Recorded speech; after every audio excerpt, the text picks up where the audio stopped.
up, y'all? Eazee, EazeeStreet.com. Shout out to Chuck Dizzle on HomegrownRadio.net. If you're not there, you're nowhere. And if you're not there, you better be on Eazee Street and go there afterwards.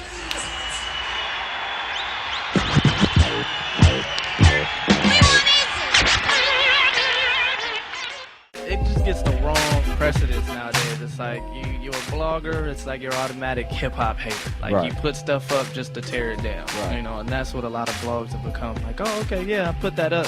Now let's talk about how bad this song is. Or let's talk about how this dude sold out. Or let's talk about what he used to be. And that's not really what I'm in it for. Or people feel like, oh, you're a blogger, so you feel like you're owed everything in music. And that's not me at all. Yeah. I mean, the whole point of Eazee Street was basically to be a voice, if not the voice, of Los Angeles hip-hop.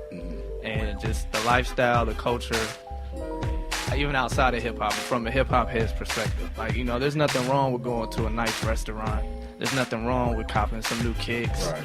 And at the same time, you can listen to whatever you want. You know, and for me, I listen to a lot of different stuff. So to me, if I just put up the You and I's or the Dom Kennedys, Right. I'm discrediting what the Nipsey Hussles and the J-Rocks do for the city. Because no matter what lane you're in, you grew up on NWA, whether you like it or not. Right. And even if you liked NWA, you like the Far Side at some point too. Right. So I mean, I pretty much try to show all of that, and that's really what it is. It's just like, this is what's going on in LA. This is what's happening in your backyard.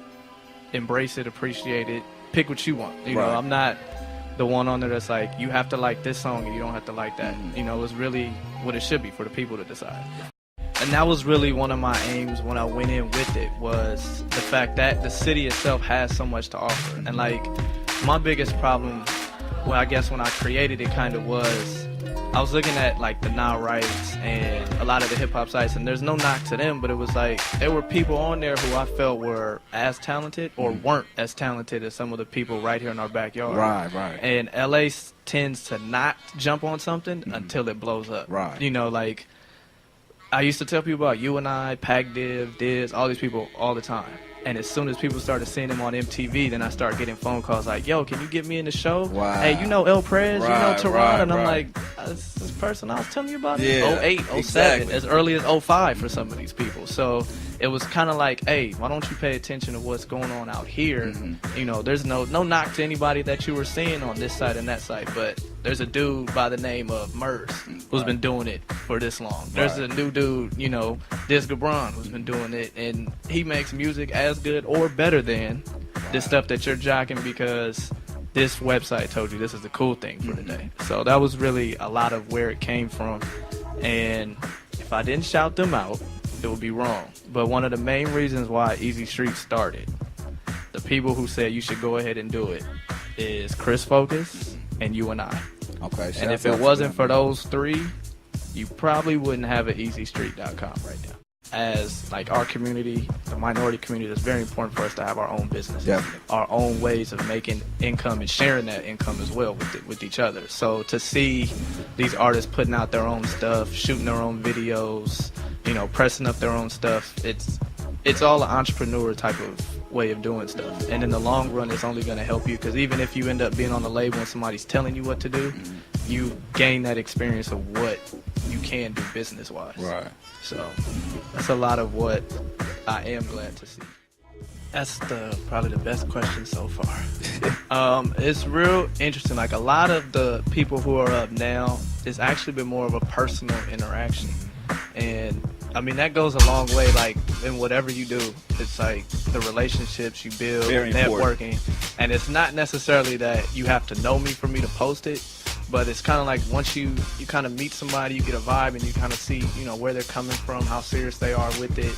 You can kind of, okay, you know, let me check it out. And it's a balance, because you have to keep the integrity of the site, but at the same time, a lot of times you'll notice in the post when I take chances on people, it's a matter of, I want the public to check this out, and you let me or let him know what you think. And I'll put, you know, a link to their Twitter or their website so they can actually go, hey. And then it's not really in my hands at all. It's like, you know, and it goes back to giving that voice to people and letting people decide what it is that they like. Because there's a lot of talent in Los Angeles, but at the same time, everything's not for everybody.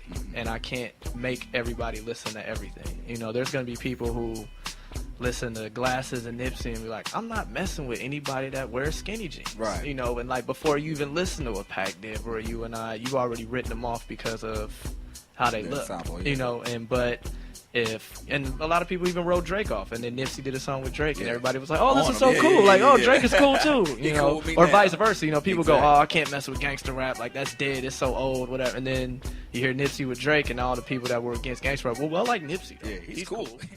It's two things really, and they go hand in hand. It's support and it's money. Right. And what a lot of people don't realize is right now everybody's busy. Who's gonna be the best out of LA? Don't worry about that. You need to worry about what the city can do as a whole, because that's where the money comes in. Right. Everybody knows what happened in the 90s. We were popping at once. But that Suge Knight mentality that said roll with me or lay down is why we aren't anywhere now.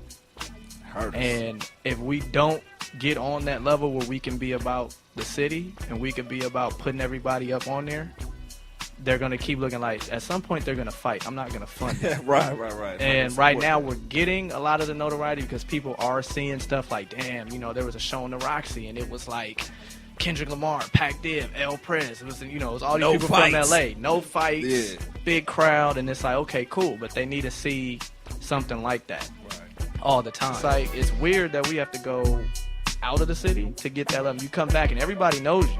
We're all at the same show, but everybody's too cool. And it's like, all right, I saw you. 1997 came on, and you was singing word for word out of your iPod. And then you got to the show, and you was there, arms folded. I ain't never heard this song before. Because nobody wants to be seen as the fan anymore. Nobody wants to be seen as, oh, I like the music. Because, you know, I'm a rapper. I'm a producer. I'm this. I'm that. It's like, man, I know you know that song. Right, exactly. You know, so that's kind of what it is. And once I think a lot of that gets shown more in the forefront, I think more people are going to put up that money to be like, you know what, we need to get like a tour with all these dudes and just send them everywhere. So the idea for Eazee Street 2.0 is to really not look like another blog. Okay. You know, it's just basically to put it in a position where it's still doing the same things, but a little more in depth, a little more, you know, just a nice little revamp where it's like, oh, this isn't what I was expecting. So, I mean, that's the goal. I'm in talks with different people about some stuff. Right. And, you know, just basically give it a new look and make it a little more, we'll say, at the most I can say is a little more interactive for the people who have been a fan and people who will become fans. Right. All right. Well, the site itself is eazeestreet.com, EAZEEST.com. The email for submissions or any other questions, whatever you got going on, is Eazee Street, EAZEE Street STREET at Gmail. Okay. And then I'm on Twitter. A lot of people find me on Twitter too, and it's just at EAZEE. That's pretty much it. That's my main lines of communication. Turn on Sports Center for highlights of my team. Not the Lake Show though, but the FCC. Chris Focus, D Nez, and Mr. Sean C. Dale Danger, Young Eazee, and Extra LP. Homegrown Radio.net